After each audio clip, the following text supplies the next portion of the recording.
मेरे ससुर में मुझे अपने पिताजी नजर आए।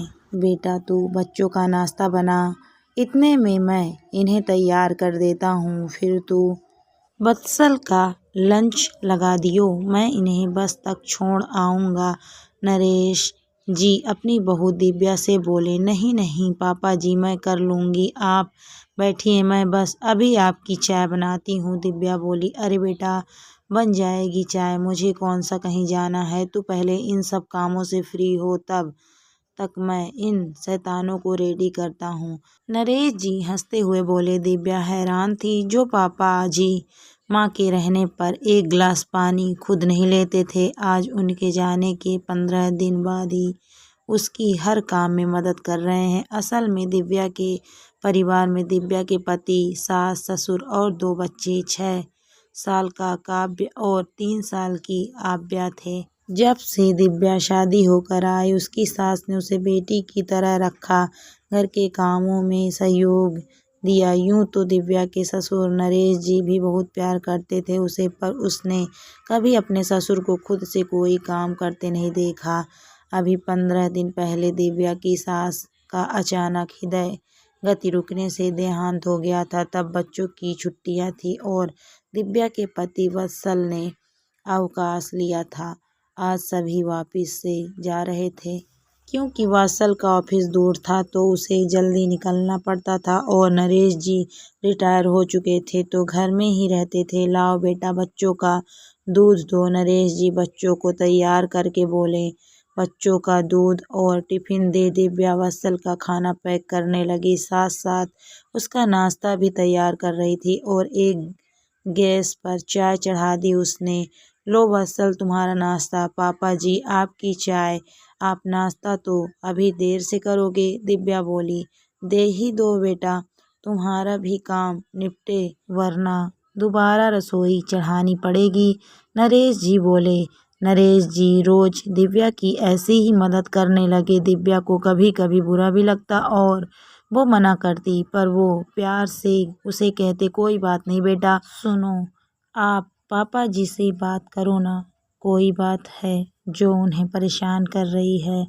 एक रात दिव्या वत्सल से बोली। क्यों, कुछ हुआ है क्या, पापा ने कुछ कहा तुम्हें?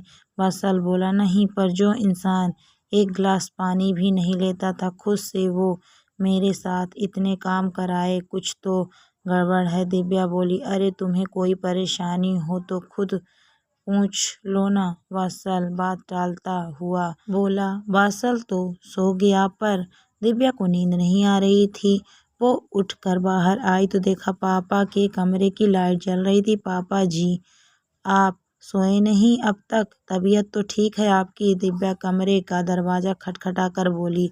अरे दिव्या बेटा अंदर आ जाओ, क्या बात है, तुम इस वक्त जाग रही हो, आओ बैठो, नरेश जी बोले। मुझे नींद सी नहीं आ रही थी तो सोचा थोड़ा टहल लूं, पर आप क्यों जगे हैं, दिव्या बोली। बस ऐसे ही बेटा, मुझे भी नींद नहीं आ रही थी, नरेश जी बोले। पापा आपसे एक बात पूछनी थी, दिव्या हिचकते हुए बोली। हाँ बेटा बोलो, संकोच क्यों कर रही हो, नरेश जी बोले।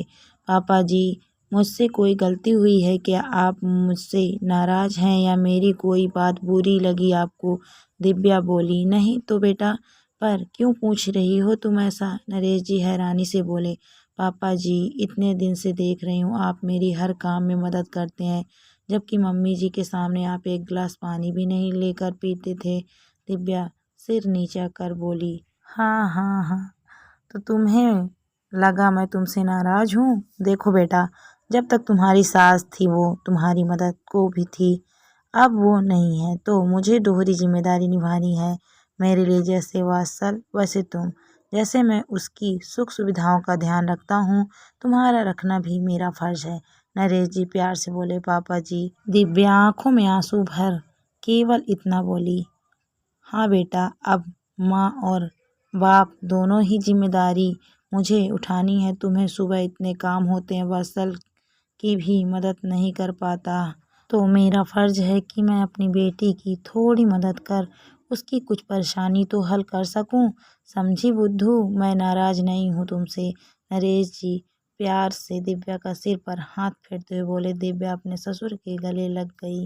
आज उसमें अपने ससुर में अपने मृत पिता नज़र आ रहे थे। सच में पिता पिता ही होता है, फिर चाहे ससुर के रूप में क्यों ना हो। दोस्तों, कहानी आपको कैसी लगी कमेंट करके ज़रूर बताइए। कहानी अच्छी लगी है तो वीडियो को लाइक शेयर करें।